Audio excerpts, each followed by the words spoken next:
सही बात है ना?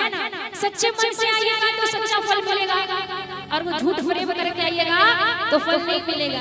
और मैया से कहना है, चाहेंगे सभी लोग एक बार पूरे पूरे हाथ उठाइए तो लंबे लंबे उठा दो, पूरे पूरे हाथ, इधर से भी पीछे से ऊपर से उठाइए लंबे लंबे हाथ। आप लोग सबसे बड़े भक्त हैं, उठाइए। जिनका हाथ होगा ऊपर वो भक्त होंगे सबसे सुपर, और जिनका हाथ होगा नीचे वो होंगे पंडाल के पीछे, है ना? उठाइए दोनों हाथों को, और कैसे क्यों ढीके चुनरे बन के तू सुसरे, और ढीके चुनरे बन के तू सुसरे, बल्ला का अपना दुआ।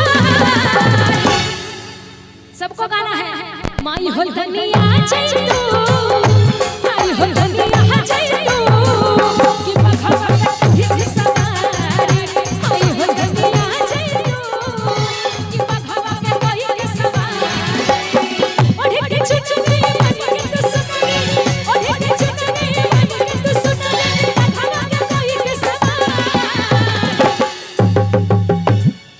बोलिए सच्चे दरबार की, सब गाइए। माई हो दुनिया जय तू, माई हो दुनिया जय तू, कि भगवान कोई सवारी, माई हो दुनिया जय तू, कि भगवान कोई सवारी। क्या बात है? ताली बजाइए और घूमते हुए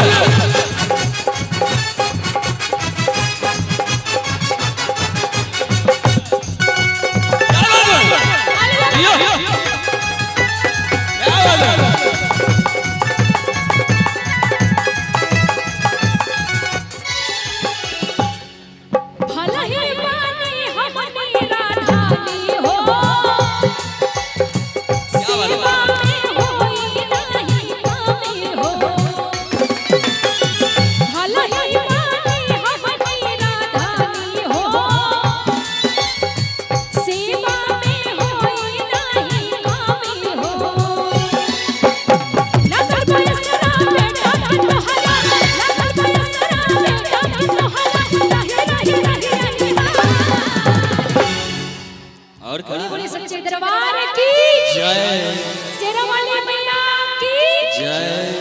माई हो दुनिया जय तू, माई हो दुनिया जय तू, कि भगवान कोई सवारी, माई हो दुनिया जय तू, कि भगवान कोई सवारी।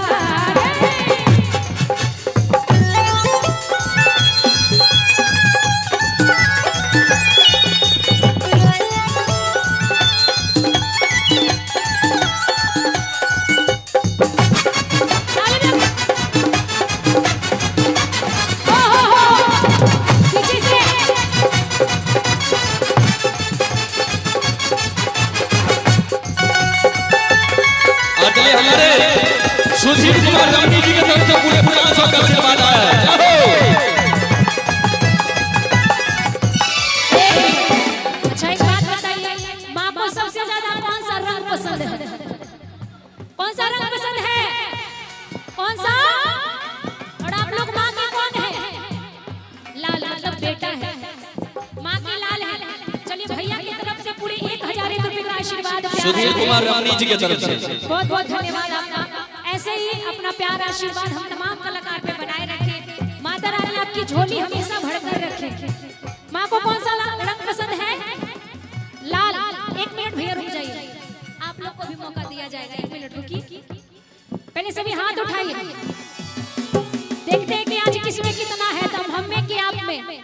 पीछे से उठाइए हाथों को लंबे लंबे उठाइए, और कहना है कि लाली चुनर मेरी माँ को भाए, लाली चुनर मेरी माँ को सोहे, लाली चुनर मेरी माँ को भाए, लाली चुनर मेरी माँ को सोहे, माँ की चुनरिया मनवा गई, माँ की चुनरिया मनवा गई,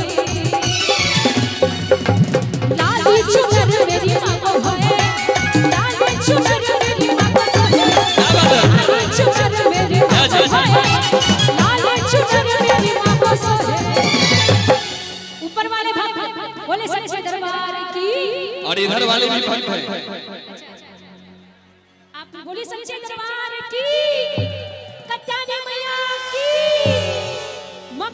चुनरिया मन बगई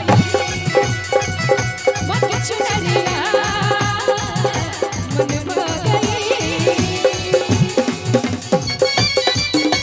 क्या बात है घूमते हुए क्या बात है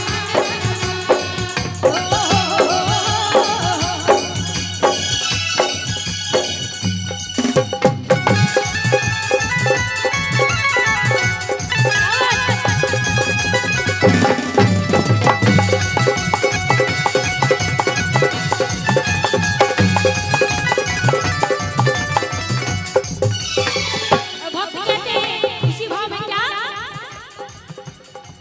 खुशबानी घरे आज आइबू हो बघवा मन हमरा में घुमैबू हो खुशबानी घरे आज आइबू हो बघवा मन हमरा में घुमैबू हो पावेला दर्शन पिया कलम मनवा पावेला दर्शन पिया कलम मनवा भोलाया के बहिनी दुला अरे भगवान जी के बहिनी दुला सभी लोग मेरे साथ में गाइए माई हो तनिया जई तू माई हो तनिया जई तू कि बखवा के कहि के सवाई माई हो तनिया जई तू कि बखवा के कहि के सवाई ओढ़ी के चुनरी मन के तू सुनरी ओढ़ी के चुनरी मन के तू सुनरी बखवा के कहि के सवाई अरे पलक के अपना दुआ माई हो तनिया जई तू माई हो तनिया जई तू कि बखवा के कहि के सवाई माई हो तनिया जई तू कि बखवा के कहि के सवाई माई हो तनिया जई तू कि बखवा के कहि के सवाई माई हो तनिया जई तू कि बखवा के कहि के सवाई माई हो तनिया जई तू कि